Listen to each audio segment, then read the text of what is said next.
Hi lovelies and welcome to the Witch's Cookery. A happy new year or a happy end of this year to you. Today I would like to take you through my day and give you some inspiration on how to start a magical 2022 pagan tradition and lore around New Year's customs, fun witchy superstitions, divination and much more. So what exactly can you expect in today's witch vlog? First I'm going to show you one of my annual New Year's rituals to manifest great things for the coming year and to reflect on the year that just has passed. Then we're going to see where the concept of New Year's resolutions actually stems from and learn a bit more about traditional kitchen witch superstitions for New Year's Eve from around the globe. And of course, it wouldn't be my channel if we would also be making a very decadent and a super surprising sort of festive little something. And we are going to plan our witchy year together. And last but not least, I would love to share a traditional German New Year's oracle with you. Now I figure the best way to start this day would be in the kitchen, because New Year's Eve always seems to go along with the consumption of too much food and a straight declaration of war to the liver, followed by vows of abstinence and a healthy and fit lifestyle, sometimes accompanied by the enthusiastic purchase of a gym membership. Now, in order to do my annual New Year's ritual, I first want to set the mood. In my last Yule vlog, I made this very nice cleansing smoke blend that I love to have going on in the background. It's a very lovely, uplifting mixture to take away all the negativity from the last year that might have built up in my mind. And I just gonna sit a couple of minutes, do a mindful meditation with breathing exercises, try to go deep and detach a little bit from the surface in order to really let all the memories stream in without becoming too emotional and too involved, while still giving those emotions place, being grateful for the lessons I've learned from things that might have not gone the way I expected them to go, or that have caused negative emotions, grief, disappointment, anger. And once I feel I can let the year go, I now focus on the future, making myself a lovely, happy little tea and sitting down to write my letter. Now, there are many websites and services out there. I usually use Future Me, where you can send a letter to yourself or an email to yourself. I just received my email from me 1 year ago and I'm reading through that, and it's so fun to see how much I have grown, how much situations have changed, what my expectations were last year, where I'm now, and also to read through things that seemed so important last year, but now that I've grown, that I've evolved, do not really carry that kind of significance anymore. I'm a big fan of scripting and manifesting, so while I'm writing this, I also keep it very positive, basically speaking the things in the New Year's into existence. Now, when we think about the phenomenon of New Year's resolutions, New Year, new me, it kind of makes sense why people would do that. Something new is beginning, we have the feeling like, wow, clean slate, now we can really start and suddenly change our ways, become that supermodel, stop partying, get super organized and be a routine person. But in fact, New Year's resolutions actually have their roots way back in many different cultures. Now let me tell you, for example, about the Norsemen. They of course didn't have the same kind of calendar yet that we have today. Still, this time of year for them had a special significance. On Yule, there was this tradition of the men swearing oaths for the next year. Promises that they couldn't break. Now, most of these oaths revolved around marriage, partnership, or sexual conquests. But we also have to see that a sworn oath in the Norse Germanic culture was something that kind of forced you in a do or die situation. Fragile male ego and family honor really depended on if the person could fulfill their oath or not. Oaths sworn on Yule were said to be especially powerful, and they were actually part of a ritual. A wild boar would be brought into the group of men and that would also be the animal to be sacrificed ritually later on. So the men would touch that boar and then make their promises. Nowadays, of course, it's more common to take a Bible. So if you need some extra motivation to lose those few kilos, you might want to try it the Norse way. Now you may ask yourself, why a boar? Well, a wild boar was actually quite a sacred figure. Another name for Freya, a very important goddess for that time of the year, is Sur, which means sow. So it was kind of the personification of the gods. They swore on their gods. Now the closest I have ever come to this rituals was to make statements of general intention over bacon, usually during weekend brunches, completely hangover, vowing to never drink again, with a Bloody Mary in my hand. But we shall not speak of that. And this, my dear witches and wizards, is also a reason why in many European countries, during Christmas Eve or also during New Year's Eve, it is tradition to eat pig. In a lot of the Scandinavian countries, it's custom to eat for Christmas Eve a sort of rice porridge, and there's an almond hidden in it or a coin hidden in it, and whoever finds that coin or almond gets the little marzipan pig. In Germany and Austria, they're more used for New Year's. They're given as a gift to bring good luck to the happy receiver, and I already posted a video on how to make them very easily yourself, plus they're vegan, on my Patreon. Now you might know of Christmas bacon. In Sweden you have the julskinka, and also here in Bavaria, especially Upper Palatinate where I live, the tradition is to eat a big pot of sausages for Christmas Eve to bring in that good fortune, to bring in that luck, and to bring in that abundance. And just like that, there are many superstitions around certain types of food, anything to do with lentil stews, lentil soups, pea soups, because it's said that each of the peas or the lentils or the legumes is supposed to resemble a coin, so it brings in money. You have a lot of very fatty food, Krapfen, Berliner, Patschki, Olibolle, with the same idea behind it. Draw more of the good stuff in. As you can see, back in the days, keeping your figure and keeping healthy was not so much one of the main New Year's resolutions. I do know that a lot of places also traditionally have goose, which is something we don't serve here because we say that then the luck flies out of your house. So we stick with our sausages, and with that we have Sauerkraut. All the little bits and pieces resemble many riches, abundance for the next year, and it's custom to reserve one last plate, leave it over, so food in the next year will never run out. Now I'm totally aware that not everyone is a fan of sauerkraut, and I can understand it, even though I find it absolutely delicious and it's so healthy. But I came up with a slightly unhealthier but a very delicious combination. Now trust me, because this sounds weird, we need coffee, chocolate and sauerkraut. Don't click off, I promise you it's the best thing you have ever eaten. Now let's get witching in the kitchen. First, take some eggs, take some sugar, take some butter and mix that into a lovely foamy mixture. Beat some air in it, make it really nice and fluffy.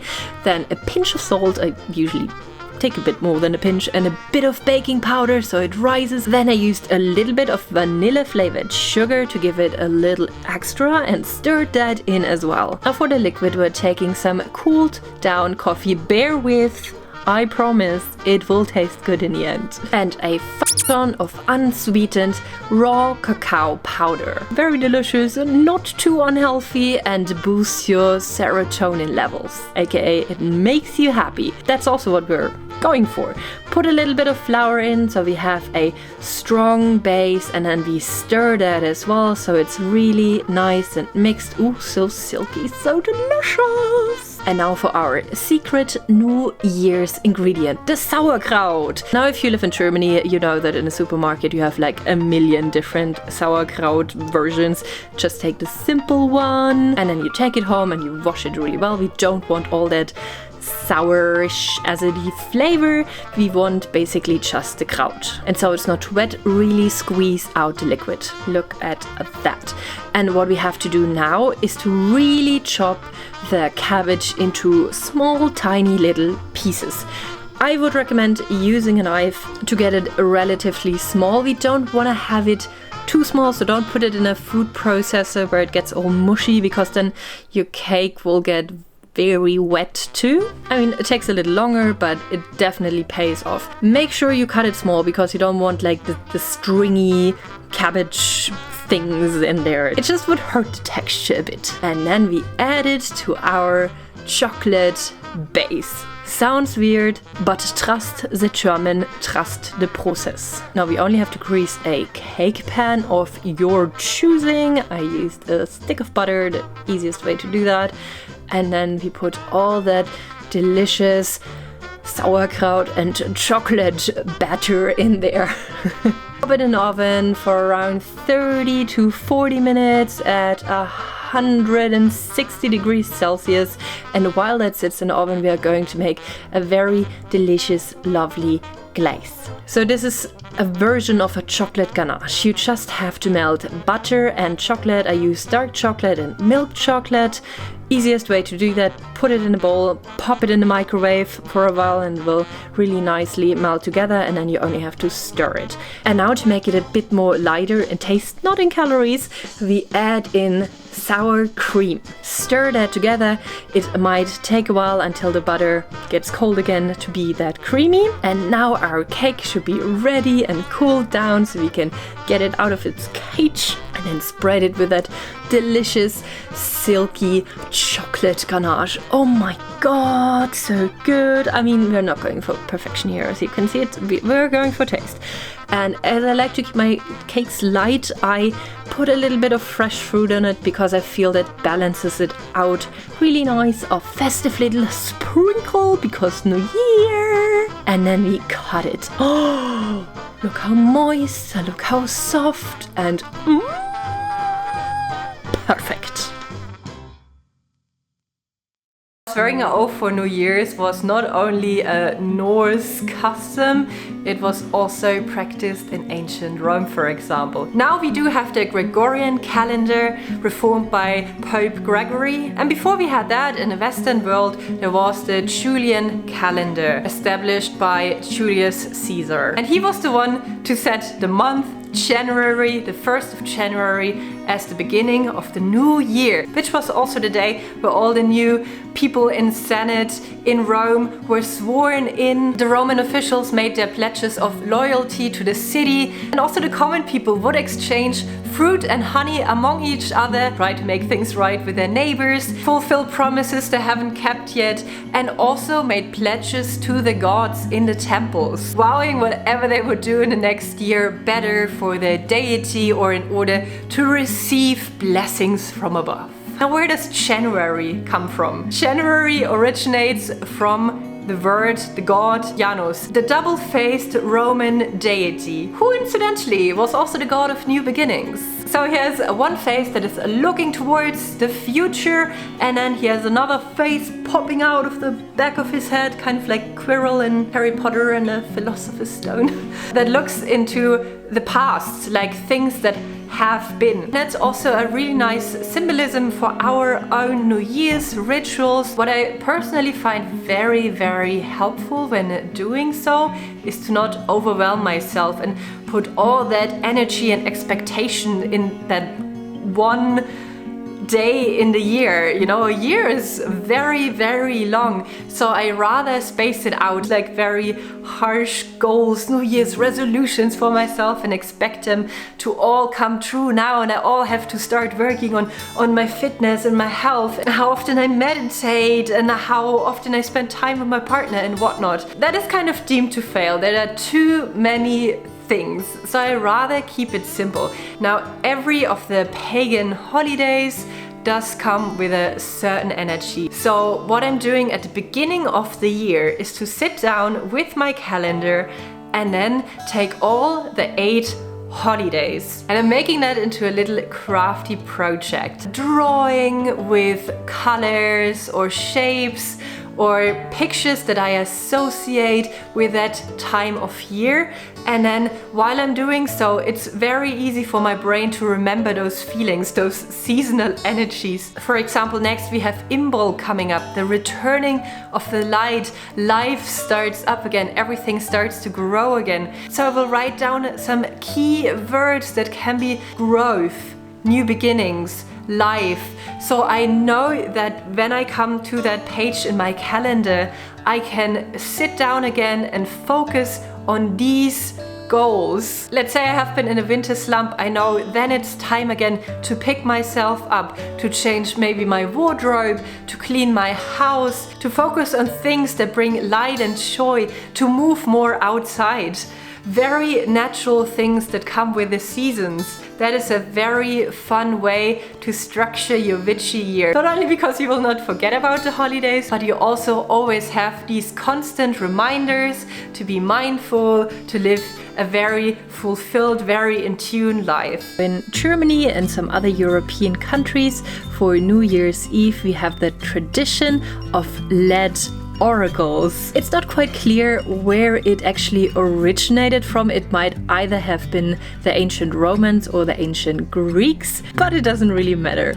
We do know that they used it in order to do divination and gain insight before going into war or planning strategies for war. Later on, during the medieval ages, people used that sort of oracle too in order to determine how sicknesses would influence them or how they would end. Nowadays, of course, it's just a fun little tradition to see what the new year might bring. Lead is highly toxic, so it's not great to use that. And in Europe, it was actually banned in 2018 because it has severe effects on your health, but you can do a different method that works just as well. Either you use tin or you use wax. Much easier and also great if you have some broken candles or some rest of some candle wax. All you need to do is to gather that, and then you want to melt it in a little pot over heat. Praline mold or an ice cube mold to make little portionate wax cubes. Because per oracle we only need a spoonful of wax. Pour the liquid wax in there and then let it sit in the fridge for a couple of minutes until it's hard. It's pretty easy to get the wax out, and if the molds are a little bit too big, you can just take a knife and cut them into little portions so you have enough for all your New Year's Eve guests or friends or family or whoever you're doing this oracle with. Now everyone takes a spoon, takes a little bit of wax and melts it over a candle. That wax is then poured in a container with cold water where it will instantly harden in a certain shape. And now you look at this shape or you look at the shadow this shape casts if you hold it against the light. And I put some common readings for this fun little wax oracle over on my Patreon for all tiers. Now mine looks a little bit like a flame, and that is supposed to mean that you will break a bad habit in the next year. Just what I need to give my New Year's resolution that a little push. Have a happy new year and thank you for following along.